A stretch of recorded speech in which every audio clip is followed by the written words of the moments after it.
மூகாம்பிகை நகர், காயிதே மில்லத் நகர், ஸ்டாலின் நகர் ஆகிய 3 பகுதிகளில் வீடுகளை அப்புறப்படுத்தும் வேகத்தில் அதிகாரிகள் செயல்பட்டு வருகின்றனர்.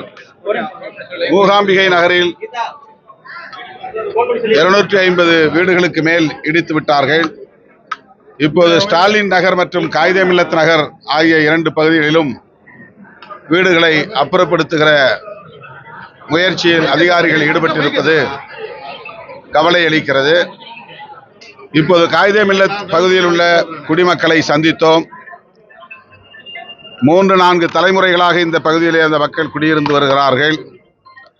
1987 வரை அரசு ஆவணங்களில் இது கல்லாங்குத்து பகுதியாக அறிவிக்கப்பட்டிருக்கிறது. கல்லாங்குத்து பகுதி என்றால் குடியிருப்புக்கு உகந்த பகுதி என்று பொருள், பட்டா வழங்குவதற்கு தகுதியான இடம் என்று பொருள். ஆனால் 1987க்கு பிறகு யூடிஆரில் அது தண்டுக்கரை பகுதி என்று மாற்றப்பட்டிருக்கிறது. ஆவணத்தில் இது எப்படி நிகழ்ந்தது என்று தெரியவில்லை. இதை காரணம் காட்டி உயர்நீதிமன்றம் தீர்ப்பளித்திருப்பது அதிர்ச்சி அளிக்கிறது.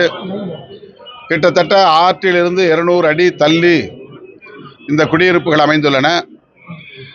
அடையாறு ஆற்றின் நீர் போக்குவரத்தில் எந்த விதமான ஆக்கிரமிப்பும் இல்லை என்பதை உறுதிப்படுத்திக் கொள்ள முடியும் அதிகாரிகளால். பழைய அனகாபுத்தூர் கிராமத்தை ஒட்டிய இந்த பகுதியும் அமைந்திருக்கிறது. அது ஆக்கிரமிப்பு அற்ற ஒரு பகுதியாக அதிகாரிகளால் அனகாபுத்தூரின் பழைய கிராமத்தை பார்க்க முடிகிறது. ஆனால் சர்வே எண் 235, 37 ஆகிய இந்த பகுதிகளை அவ்வாறு அணுகாமல் உயர்நீதிமன்றம் இவ்வாறு சொல்லிவிட்டது என்ற ஒரு காரணத்தை காட்டி இடிக்க முற்படுவது ஏற்புடையதல்ல. இதனால் இந்த குடியிருப்புகளால் எந்த பாதிப்பும் அடையாறு ஆற்றின் போக்கிலே இல்லை என்பதுதான் உண்மை. இந்த உண்மை நிலையை எடுத்துரைப்பதற்கு தலைமைச் செயலாளரை சந்திக்க நாங்கள் தலைமைச் செயலகம் செல்லுகிறோம். இன்னும் அரை மணி நேரத்தில் அவரை சந்திப்பதற்கு அனுமதி பெற்றிருக்கிறோம். தலைமைச் செயலாளரை சந்தித்து இந்த விவரங்களை எடுத்து கூறி இந்த பகுதிகளில் இருந்து மக்களை அப்புறப்படுத்தக்கூடாது என்று வலியுறுத்தி இருக்கிறோம். செய்திகளை உடனுக்குடன் தெரிந்து கொள்ள கீழ்கண்ட கேபிள் மற்றும் டிடிஎச் நெட்வொர்க்குகளில் எம்நாடு செய்தி தொலைக்காட்சியை காணுங்கள்.